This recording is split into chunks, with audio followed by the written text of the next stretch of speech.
정부가 돈을 풀어 경기 부양에 나서고 있지만 대내외 불확실성이 계속되면서 수출도 투자도 소비도 좀처럼 회복의 기미를 보이지 않고 있습니다. 한국경제TV가 우리 경제를 진단하는 네 번째 시간, 오늘은 경제와 금융 분야에 대한 점검으로 뉴스포커스 문을 열겠습니다. 가잖아요. 그전에는 그래도 여러 가지를 샀는데 지금은 한두 가지 사면 부족하더라고요, 돈이. IMF 때보다 더 어렵죠. 서로 투자하는 데가 없잖아요.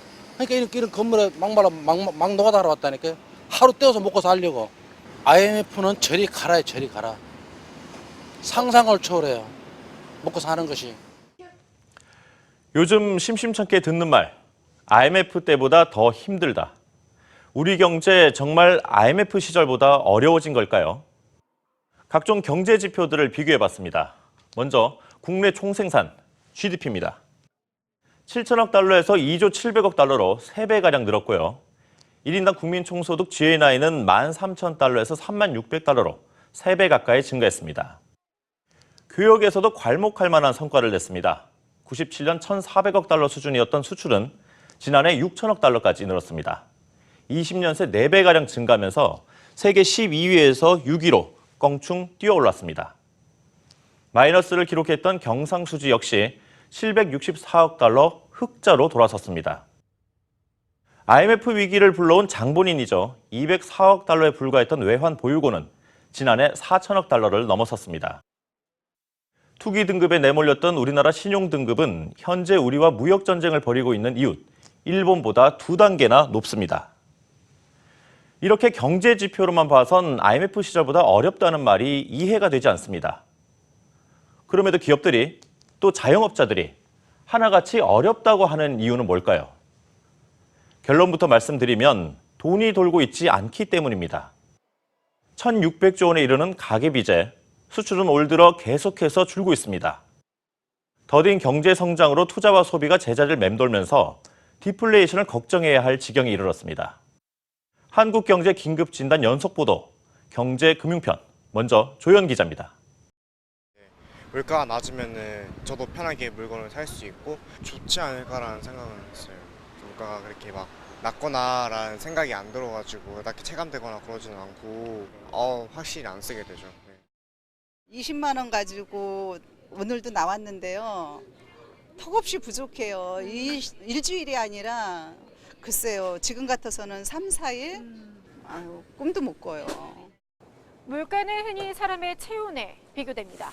너무 높아도 문제이지만 너무 낮아도 위험하죠. 물가가 낮으면 좋은 것 아니냐라는 의문이 들 수 있지만 물가 상승률이 적정 수준이어야 경제 활력에는 윤활유 역할을 합니다. 지난달 소비자 물가 상승률은 마이너스 0.04%, 통계를 집계한 이후 사상 처음으로 마이너스를 기록했습니다. 올해 들어서 8월까지 누적 물가 상승률 역시 0.5%, 올 한 해를 통틀어서 0%대 저물가가 현실화될 전망입니다. 정부는 이번 저물가 배경에 무상급식과 무상보육 등 복지 정책의 효과가 컸다고 얘기하고 또 국제유가의 하락이나 농수산물 가격의 기저효과가 있다면서 디플레이션 우려를 일축했습니다. 전문가들은 어떻게 진단할까요?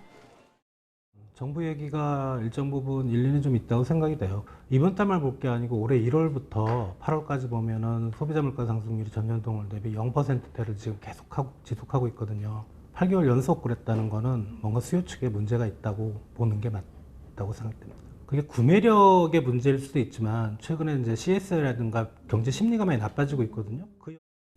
체감 물가가 여전히 높은 수준이고 부동산 수요가 살아있는 만큼 아직 본격적인 디플레이션은 아니라는 진단에 무게가 실립니다. 하지만 더 큰 문제는 저성장과 저물가가 맞물리며 경제 주체의 심리가 지속적으로 위축되고 있다는 점입니다. 정부는 이런 점을 감안해 내년 예산을 513조 원이라는 역대급 규모로 편성했습니다. 전문가들은 그러나 정부 재정으로 성장을 견인하는 시대는 이미 끝났다고 말합니다. 정부 지출 구조를 다시 설계하고 차일피일 미루고 있는 산업구조 개편도 속도감 있게 추진해야 한다고 강조합니다.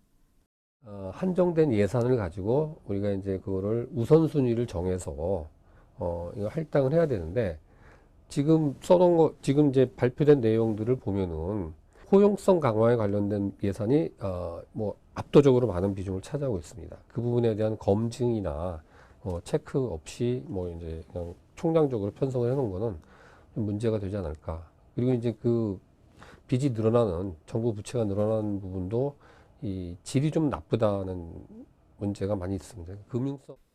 출산율 하락과 생산 가능 인구의 감소, 노동 생산성 하락 등 인구 구조적 문제도 시급히 해결해야 할 숙제입니다. 아직 경험해보지 못한 초고령 사회 진입을 눈앞에 두고 있는 한국 경제. 지금까지와는 완전히 다른 방식의 생존 전략이 요구되는 시점입니다. 한국경제TV 조연입니다.